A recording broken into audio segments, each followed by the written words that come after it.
Okay. So एक interesting observation मी बऱ्याच लोकांमध्ये केलं ॲज अ ज्योतिषी, की बऱ्याच पॅरेंट्स कंप्लेंट घेऊन येतात, मुलं आमचं ऐकत नाही. टीनेज नंतरची, लेट टीन यूथ, काही काही मुलांमध्ये ॲडिक्शनचे सिम्पटम्स दिसतात. काही काही मुलं खूप मनमानी करतात, काही काही चुकीच्या मार्गाने चालले. आईवडिलांची कंप्लेंट मुलं ऐकत नाहीत, मग काय करावं? That's the question. आणि त्याच प्रश्नाचं उत्तर आज आपण शोधूया. सो काय करावं? सो माझ्या ऑब्झर्वेशन प्रमाणे, माझं पर्सनल स्क्रिप्चर्स मधला जो काय माझा समज आहे, थोडीफार अभ्यास आहे, तेही घेतलंय मी एकीकडे, आणि दुसरीकडे नॉलेज घेऊन माझी अंडरस्टँडिंग डेव्हलप केली, रिअल लाईफमध्ये ऑब्झर्व केलं, त्याच्यावरनं मी एक थिअरी डेव्हलप केली, एक कॉन्सेप्ट डेव्हलप केली, ती शेअर करूया. तुम्हाला पटते का बघा, आणि कोणी पॅरेंट्स असतील त्यांनी तो विशेष करून बघा.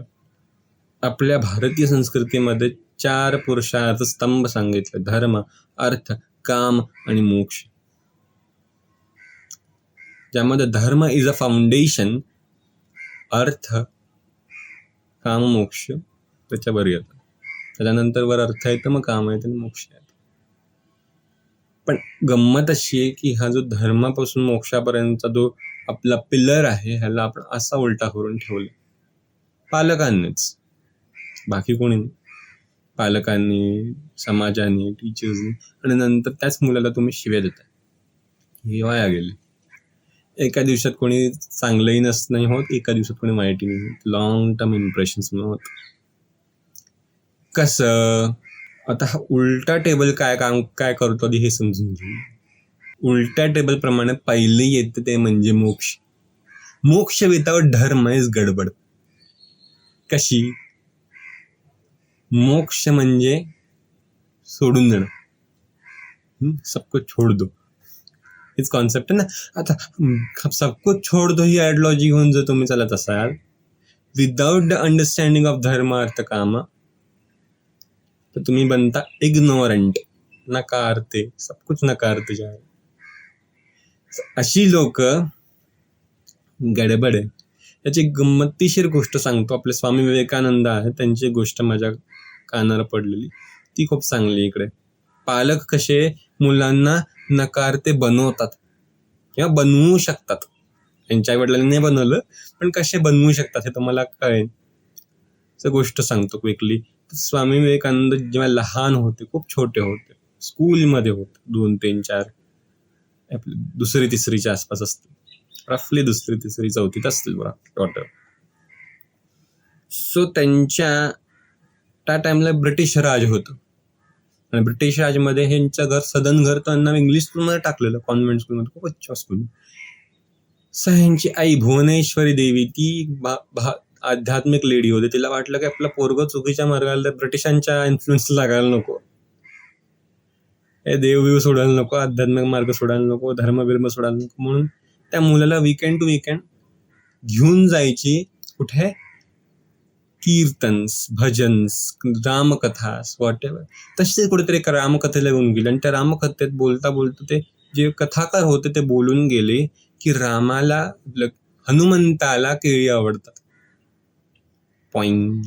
मला वाटलं तर बघायला पाहिजे, म्हणून हा महाराज गेला, आणि नेक्स्ट डे पासून त्यांनी ठरवलं की शाळा सुटली की बाजूला केळीचं बाग आहे, तिकडे जाऊन बसायचं. 1 तास, 2 तास, 3 तास, वॉट एव्हर जाऊन बसायचं. आई वाट पाहिजे, 2-3 तास पोरगं लेट येतं, ठीक आहे, काय कुठे गेला तास, एक्स्ट्रा क्लास होते, ठीक आहे. 1 दिवस, 2 दिवस, 4 दिवस, आठवडा, 2 आठवडे. आता याला प्रश्न, कुठले एक्स्ट्रा क्लास करतो? जरा इन्क्वायरी केल्यावर कळालं हा एक्स्ट्रा क्लासला जाते. आताही विचारते, कुठे गेला होतास एक्स्ट्रा क्लास? खोटं बोलू नकोस. नाही आहे, तिकडे ते बाग आहे ना केळीची, तिकडे गेलो. कशाला? हनुमंताला केळी आवडतात ना, मी पण गेलेलो केळीसाठी. आता बरेचसे आई वडील काय सांगतात इकडे, अरे ते एवढं सिरियसली घेत नाहीत रे, सांगतात ऐकून घ्यायचं, एवढं मनावर नाही घ्यायचं. काय करतात तुम्ही? इग्नोरन्स शिकवतो ना आपण आपल्या मुलांना. इकडे नरेंद्र चाईने काय केलं, म्हणून त्यांचा स्वामी विवेकानंद झाला. नरेंद्र चाई म्हटले, अरे हो बरोबर आहे तुझं, हनुमंताला केळी आवडतात, एकदम बरोबर आहे, पण हनुमंताला रामसेवाही आवडते. हो हो, मला भेटेल का नाही भेटणार, काय करू, अभ्यास कर, खेळ, तब्येत बनव, लोकांची सेवा कर, का नाही भेटणार म्हणून. हे आपण सांगतो? नाही सांगत. आपण सगळं सांगतो, हे काय सांगत नाही. तसंच अजून एक गंमत आहे, आपण आपल्या मुलांना हे करतो, मुलांना आपण बेसिक गोष्ट शिकवतो, लोकांची खोटं बोलू नका, सिंपल गोष्ट शिकवतो आपण. आता मुलांना शिकवलं खोटं बोलू नका, 2 दिवसांनी वडीलच सांगतात, बाळा आता बाहेर थोड्या वेळाने काका येतील, त्यांना सांग बाबा घरी नाहीये. मुलांपर्यंत मेसेज काय जातोय की आई वडीलच बोलतायत तसं वागत नाही, मग आम्ही का वागावं. आई वडीलच खोटं वागतात, आम्ही का वागावं. ते नुसते आणि जे खरं वागायचं वगैरे बोलतात ते असंच हवं. हाच मेसेज तुम्ही स्वतः तुमच्या हाताने, तुमच्या बुद्धीने, तुमच्या डिसिजनने तुम्ही तुमच्या मुलांना दिला. मग उद्या पोरं खोटं बोलतं तर त्याची चूक का तुमची चूक, करा विचार. सेकंडली, काम. आता काम म्हणजे लोकांना सेक्शुअल प्लेजर्स वाटतात, हो, पण काम म्हणजे कुठल्या प्रकारचे प्लेजर्स. इव्हन तुम्ही रील्स बघत बसतो कंटिन्युअसली, डूम स्क्रोलिंग ज्याला म्हणतात, बुद्धी न वापरता असंच चाललंय तासन तास, तेही कामामध्ये येतं. काम कुठल्याही प्रकारचं असं, मुलांना आपण विसल काम, लिटरली मुलांना आपण काम विकतो. कशाच्या बदल्यात, आपल्या अपेक्षांच्या बदल्यात त्यांना काम दिलं जातं. कसं, बाळा हा अभ्यास आहे, होमवर्क आहे तो कर, असाइनमेंट आहे ते कर, मग नंतर मजाच मजा आहे.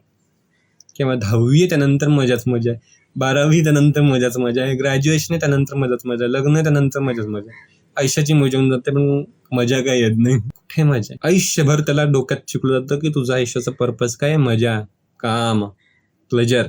मग तो प्लेजर सेंट्रिक का नाही होणार.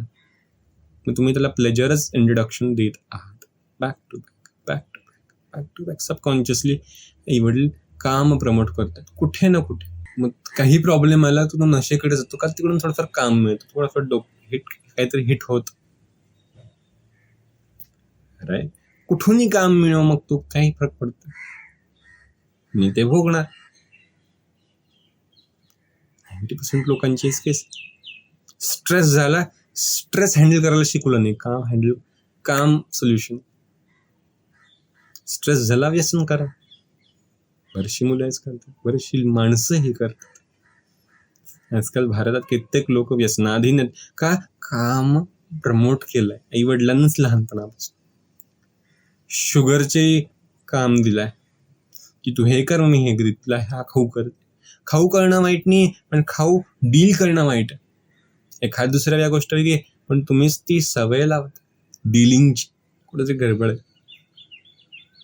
मग काम सेंट्रिक व्यक्ती जेव्हा उद्या ग्राउंड रिअल लाईफ मध्ये उतरेल, तर तो कामासाठीच सगळं करेन, अर्थही त्यासाठी करेन, रिसोर्सफुल होईन, माझा कसा फायदा होईल, मी पैसा कमवेन, मी कसा मोठा होईल, माझे भोग कसे सॅटिस्फाय होतील, आजचं केंद्र असणार. का नसावा, हे शिकवलं ना त्याला लहानपणापासून. अँड देन कम्स धर्म. कामामध्ये ऑब्स्ट्रक्शन कुठे आलं माझ्या, की मी धर्माकडे जाणार, मग मी पैसे कमवणार, मग मी देवाचं करणार. कुठेतरी माझं आयुष्यात वाईट काय आलं, मी देव करायला लागणार, मंदिरात जाणार, पण आतमध्ये देवाला सांगणार की देवा मला हे दे, मी तुला हे देतो. डीलिंगच शिकवली, डीलिंगच करणार ती बुद्धी.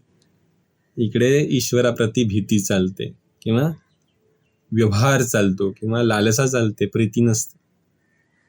हा एक धर्माचा अंग. धर्म म्हणजे काय आपण नंतर समजूया, लवकर समजूया पुढे. So this is a inverted धर्मस्तंभ, जे मी 80% लोकांमध्ये ऑब्झर्व केले, बऱ्याच लोकांमध्ये ऑब्झर्व केले की हाच धर्मस्तंभ फॉलो होतो. आता आपण रिअलिस्टिकली समजून घेऊया की आपला धर्मस्तंभ कसा आहे ऍक्च्युली. आणि मी बघतो की काही जे श्रीमंत लोक असतात, ती लोक हा ओरिजिनल धर्मस्तंभ फॉलो करतात. ये ना ते प्रकार आजच्या प्रमाणात थोडा ट्विस्ट केला, पण या सगळ्यात पहिले धर्म काय सांगतो, पहिला आपला नॉर्मल धर्मस्तंभ काय सांगतो, सगळ्यात पहिले तो सांगतो धर्म. धर्म म्हणजे कसं वागावं, तुमचे रोल्स काय आहेत, ड्युटीज काय आहेत, रिस्पॉन्सिबिलिटीज काय आहेत, कसं वागावं, कसं बोलावं, कसं राहावं, स्वतःची कशी काळजी घ्यावी. सगळ्यात पहिले धर्म स्वतःप्रती. बॉडीला कसं मेंटेन ठेवावं, ग्रूमिंग कशी करावी, येस, स्वतःची काळजी कशी घ्यावी,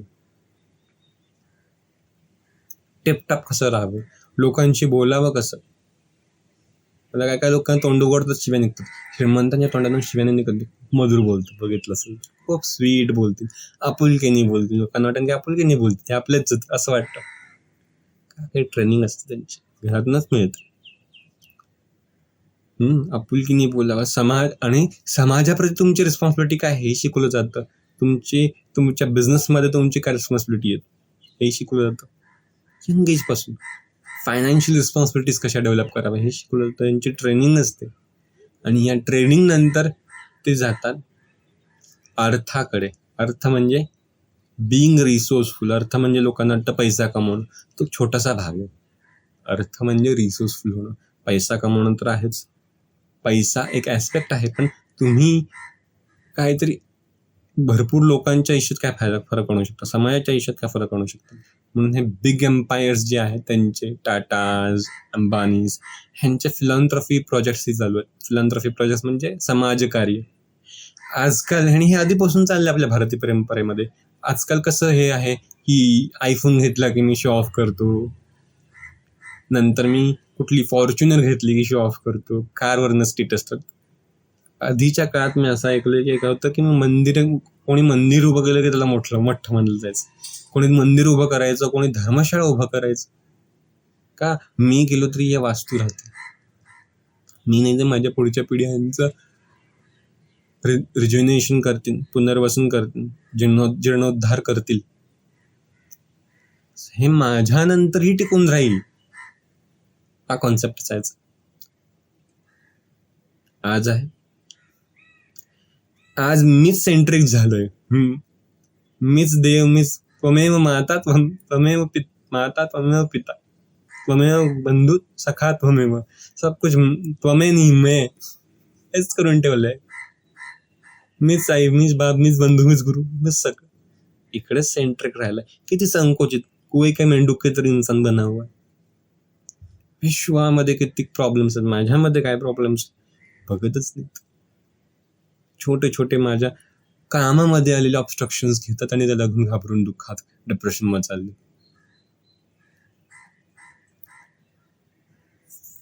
फंक्शनच होत नाही. इकडून तुम्ही जर रिसोर्सफुल झालात की मग तुम्हाला काम भोग आहे, काम करायचा अधिकार आहे. अधिकार आहे म्हणजे काय, नियम नाहीये.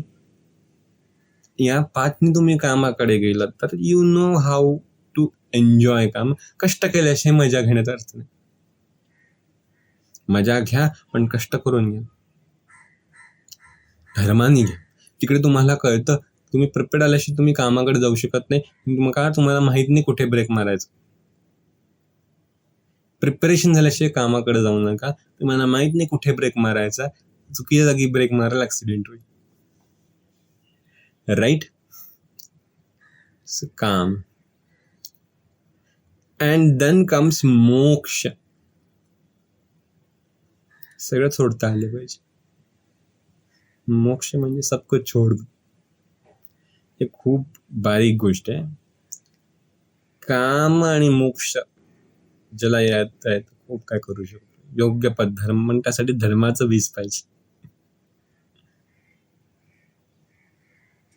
बऱ्याचशा केसेस अशा ज्या आल्या जे कामातून हे झाले, कामात अडकलेत, कामात ट्रॅप झालेत, स्वतःचं काम कंट्रोल नाही करता आलं. दंभाची कमी ज्याला म्हणतात. दंभ म्हणजे इंद्रिय तृप्ती, इंद्रियांवर कंट्रोल नाही